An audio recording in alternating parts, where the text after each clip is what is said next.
Bismillahirrahmanirrahim. Dear students, Assalamu alaikum and welcome to Alham's Dynamic World. Students, our today's topic is grammatical modifiers. Students, what are grammatical modifiers? Don't confuse it with just modifiers that are adjectives and adverbs. So students, grammatical modifiers is a different topic and modifiers, adjective and verb, is totally different topic. वो अलग चीज़ है, grammatical modifiers अलग चीज़ है. तो first of all, what are grammatical modifiers? Modifiers are words that modify or describe or give information about other words in a sentence. There are two types of grammatical modifiers. First is dangling modifiers and second is squinting modifiers. Let's study them one by one. Dangling modifiers. A dangling modifier modifies a word which is not clearly stated in a sentence. तो students, dangling modifier किसी ऐसे word को sentence में modify कर रहा होता है जो लिखा ही नहीं होता, जिसके बारे में पता ही नहीं होता, वो एम्बिगुअस होता है, कहीं हिडन होता है. तो हमने ग्रामेटिकल मॉडिफायर्स में, स्पेशली डैंगलिंग मॉडिफायर्स में, किन पॉइंट्स को याद रखना है ताकि हमारा सेंटेंस करेक्ट हो जाए. तो स्टूडेंट्स याद रखिएगा, sentence must consist of two parts clauses. जहां हमने डैंगलिंग मॉडिफायर्स यूज होगा उस सेंटेंस के दो पार्ट्स होंगे. वन क्लॉज और part should be independent, another should be dependent. Sentence का एक पार्ट डिपेंडेंट क्लास होना चाहिए और दूसरा इंडिपेंडेंट क्लास होना चाहिए.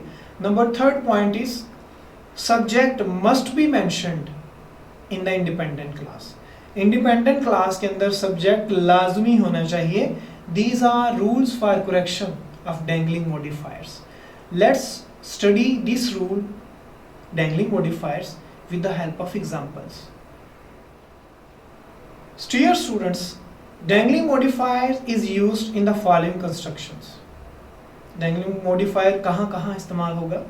Perfect participle में इस्तेमाल होगा, present participle में, past participle में, phrase में, या preposition plus ing form के combination में dangling modifier इस्तेमाल होंगे. आइए dangling modifiers में कौन सी mistakes हो सकती हैं, हमने इसको कैसे इस प्रॉब्लम को फिक्स करना है, इस रूल को एग्जाम्पल की मदद से समझते हैं. स्टूडेंट्स, फर्स्ट केस है परफेक्ट पार्टिसिपल. परफेक्ट पार्टिसिपल वाली क्लॉज एक होनी चाहिए और इसके साथ इंडिपेंडेंट क्लॉज होना चाहिए. ये करेक्ट कॉम्बिनेशन है. यानी हमने इस सेंटेंस को करेक्ट कैसे करना होगा? परफेक्ट पार्टिसिपल एक क्लास में हो और दूसरी क्लास इंडिपेंडेंट हो, मीन्स उसमें सब्जेक्ट हो, वर्ब हो और कंप्लीमेंट हो, बाकी चीजें हों. फर्स्ट ऑफ ऑल आपको ये जानना जरूरी है कि परफेक्ट पार्टिसिपल होता क्या है. तो डियर स्टूडेंट्स, हैविंग के बाद थर्ड फॉर्म आ जाए, इस कंस्ट्रक्शन को बोलते हैं परफेक्ट पार्टिसिपल. परफेक्ट पार्टिसिपल दो कंस्ट्रक्शन में आ सकता है, एक्टिव सेंस में और पैसिव सेंस में. डियर स्टूडेंट्स, जब परफेक्ट पार्टिसिपल एक्टिव सेंस में आता है तो हैविंग के डायरेक्ट बाद थर्ड फॉर्म लगती है और सेकंड पार्ट भी एक्टिव सेंस में होता है, मतलब सब्जेक्ट होगा, हेल्पिंग वर्ब होगा, जरूरी है अगर, उसके बाद वर्ब होगा. और परफेक्ट पार्टिसिपल पैसिव वॉइस में भी हो सकता है. उसकी कंस्ट्रक्शन क्या होती है? हैविंग के बाद बीन आता है हमेशा और फिर थर्ड फॉर्म आती है. इस कंस्ट्रक्शन को बोलते हैं passive construction of perfect participle. तो डियर स्टूडेंट्स, चाहे परफेक्ट पार्टिसिपल एक्टिव वॉइस में हो चाहे पैसिव वॉइस में हो, सेंटेंस का सेकंड पार्ट हैविंग के अलावा जो पार्ट है वो हमेशा सब्जेक्ट से शुरू होना चाहिए. हेल्पिंग वर्ब अगर जरूरी है तो वो लाजमी होगा और उसके बाद वर्ब होना चाहिए.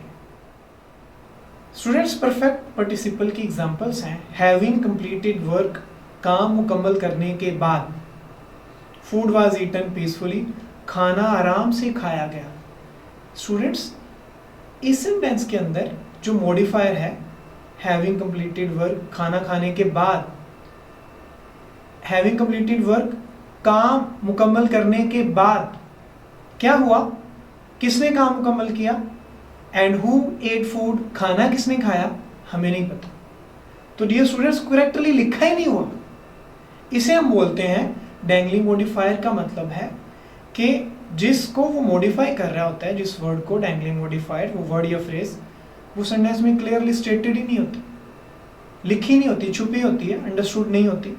हमने कैसे इस प्रॉब्लम को फिक्स करना होता है स्टूडेंट्स, हमें अपने पास से फिर उस सब्जेक्ट को लगाना पड़ता है। वो सब्जेक्ट कोई भी हो सकता है जिससे सेंस ऑफ सेंटेंस उसकी कंप्लीट हो जाए।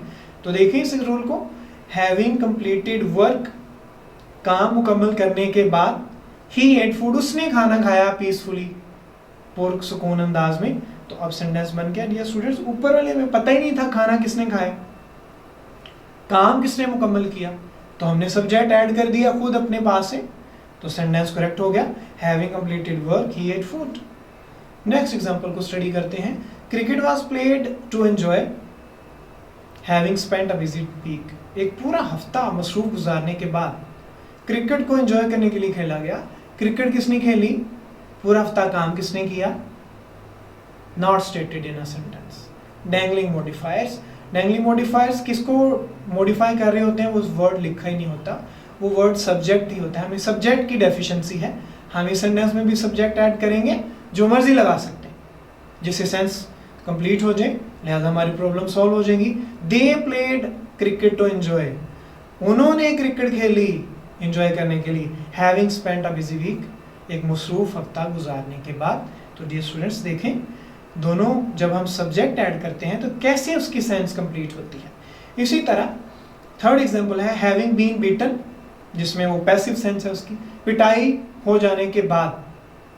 ही went to hospital for first aid, वो फर्स्ट एड के लिए हॉस्पिटल चला गया। तो डियर स्टूडेंट्स इस सेंटेंस में हमें पता है पिटाई हो जाने के बाद किसकी पिटाई हुई, उसकी, वो हॉस्पिटल चला गया। तो ये सेंटेंस ऑलरेडी करेक्ट है और ये पैसिव सेंस में है। हैविंग बीन बीटन, पिटाई हो जाने के बाद, उसकी पिटाई हुई है, वो हॉस्पिटल गया।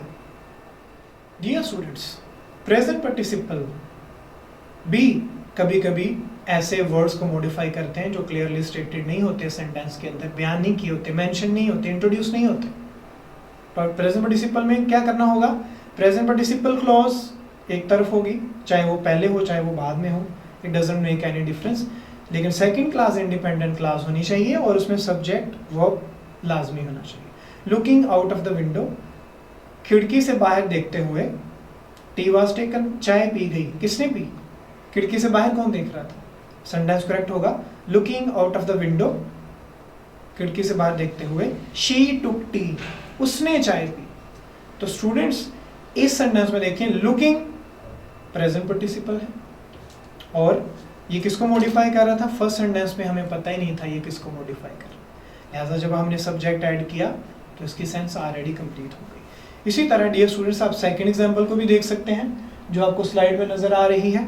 इसके अलावा कभी कभी प्रेजेंट पार्टिसिपल का कॉम्बिनेशन बन जाता है वर्ड वाइल के साथ। वाइल सब्जेक्ट फिर वर्ब, जी हमने जैसे करेक्ट करना है।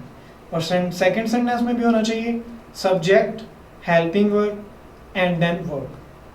तो वाइल वाले हिस्से में इनकरेक्ट सेंटेंस में सब्जेक्ट दिया ही नहीं गया होगा, हमने वाइल वाले पार्ट में सब्जेक्ट को ऐड करना है ताकि वो अकॉर्डिंग टू फार्मूला उसकी सेंस कंप्लीट हो जाए और सेंटेंस भी करेक्ट हो जाए। इनकरेक्ट सेंटेंस देखें, while walking on the road, सड़क पे चलते हुए, अ कॉइन वाज फाउंड, एक सिक्का मिला। तो स्टूडेंट्स क्वेश्चंस बनते हैं, कौन, who was walking on the road, who found the coin, हमें नहीं पता। तो इस सेंटेंस को कैसे करेक्ट करना होगा स्टूडेंट्स, आप फार्मूले में देख सकते हैं, वाइल के बाद हमें सब्जेक्ट ऐड करना पड़ेगा, कोई भी लगा सकते हैं। While he was walking on the road, he found a coin. जब वो सड़क पे चल रहा था तो उसे एक सिक्का मिला। स्टूडेंट्स पास्ट पार्टिसिपल भी समटाइम किसी वर्ड को मॉडिफाई करता है जो क्लियरली स्टेटेड मेंशन नहीं होता। आइए इस रूल को भी एग्जांपल की मदद से समझते हैं। Dilated on his success, dilated is a past participle. A party was given, अपनी कामयाबी पे, उसकी कामयाबी पे खुश, पार्टी दी पे। तो स्टूडेंट्स सब्जेक्ट मेंशन नहीं है सेकंड पार्ट में। सेकंड पार्ट इंडिपेंडेंट होना चाहिए, सब्जेक्ट उसमें लाजमी मेंशन होना चाहिए। तो सेंटेंस करेक्ट हो जाएगा, dilated on his success he gave a party. Second example को देखिए, टायर्ड आफ्टर डेज वर्क, पूरे दिन के काम के बाद थका हुआ। The office was close earlier, office जल्दी बंद कर दिया गया। Who was tired, who close the office. So we have to put subject in this sentence to make the sense of sentence clear. Tired after day's work, they closed office earlier.